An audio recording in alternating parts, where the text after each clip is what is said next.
La période de déclaration d'impôt sur le revenu débute. Très étrangement, c'est un moment assez redouté par beaucoup de personnes. En effet, la première crainte est de commettre une erreur dans la déclaration.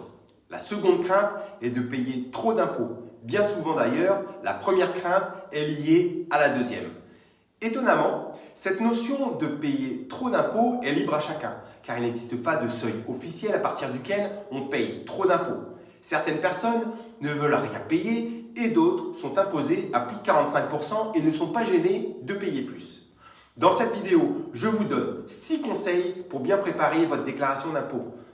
Mon objectif est de vous éviter le stress de ce moment. Peut-être même vous prendrez du plaisir à la faire. Attention, ce n'est pas une vidéo technique pour vous expliquer les astuces pour payer moins d'impôts. Je parlerai que de conseils pour vous organiser à réaliser votre déclaration d'impôt sur le revenu.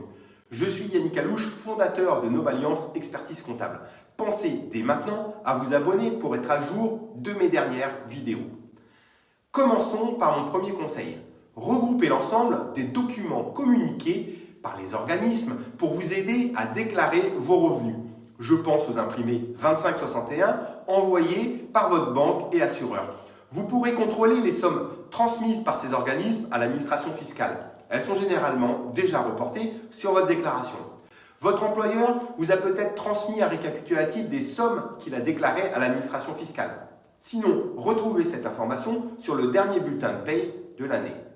Si vous bénéficiez de réductions ou crédits d'impôt, comme pour les dons, les frais de garde d'enfants ou d'emploi à domicile, récupérez les justificatifs. Préalablement, en faisant le tour de tous vos revenus et charges à déclarer, vous gagnez du temps au moment de remplir la déclaration. Pensez également à classer au même endroit, tout au long de l'année, vos documents qui concernent l'impôt sur le revenu. Ainsi, au moment d'établir la déclaration, vous savez où ils sont classés et l'ensemble des informations vous permettra de gagner du temps. Mon deuxième conseil, puisque vous faites seul votre déclaration, je vous encourage à faire l'acquisition d'un guide pour établir votre déclaration d'impôt. Il existe en kiosque, chez votre marchand de journaux, de très bonnes revues. Vous y retrouvez des astuces utiles pour faire la déclaration au mieux de vos intérêts. Des informations comme le choix de rattacher son enfant ou de faire une déclaration séparée sont expliquées, par exemple. C'est vraiment une bonne source d'informations pour ceux qui veulent se débrouiller seuls. En revanche, cela nécessite de passer du temps à lire un sujet qui peut ne pas être passionnant.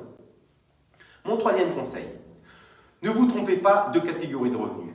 Je vous donne un exemple. Si vous louez en meublé, ne déclarez pas des revenus fonciers. La méthode de détermination du revenu foncier qui est soumis à l'impôt est différente de celui des locations meublées. En effet, la catégorie sera les bénéfices industriels et commerciaux. Ensuite, à vous de choisir de déclarer selon le régime du micro ou du réel. Si vous retenez la possibilité du réel, qui sera généralement la plus intéressante pour vous, n'oubliez pas de déposer une IAS fiscale au préalable. Mon quatrième conseil, ne vous y prenez pas à la dernière minute. Vous allez recevoir prochainement un email vous informant que vous pouvez faire votre déclaration d'impôt sur le revenu en ligne. Je vous encourage à la faire au plus tôt. Vous évacuez cette contrainte de la déclaration d'impôt de votre esprit et réduisez votre stress. Mon cinquième conseil, à partir du site des impôts, vous simulez le montant de votre impôt sur le revenu selon les options déclaratives. Bien sûr, cela est possible que si vous êtes en position de le faire. Je pense au choix de déclarer séparément les enfants majeurs ou au contraire de les rattacher. Attention, si votre enfant est déclaré séparément, cela peut améliorer ses bases de calcul pour obtenir une bourse d'études. Là encore, le guide que vous aurez acheté et lu vous permettra de bien choisir vos options. En réalisant au plus tôt votre déclaration, vous connaissez le montant de votre impôt et les éventuelles régularisations à venir sur le 4e trimestre. Vous prévoyez sereinement vos sorties de trésorerie. Mon sixième conseil, ne diminuez pas vos revenus de 10% ou en inversant les chiffres qui diminueraient votre base. Si vous avez fait des cessions d'actions avec des plus-values, déclarez-les. Ne jouez pas avec l'administration fiscale, elle est redoutable maintenant car elle est en capacité de croiser les informations de plusieurs sources. La probabilité de passer à travers est très faible. Enfin, en cas de contrôle, les majorations et pénalités seront plus élevées. Finalement, préparer et déclarer ces bases imposables peuvent être faites sans stress, à condition de bien se préparer en amont. Mais si cela reste vraiment insurmontable pour vous, en tant qu'expert comptable, Nous pouvons vous accompagner. C'est un gage de payer le juste montant d'impôt en respectant les délais et en éliminant tous les facteurs de stress et autres irritants liés à cette période.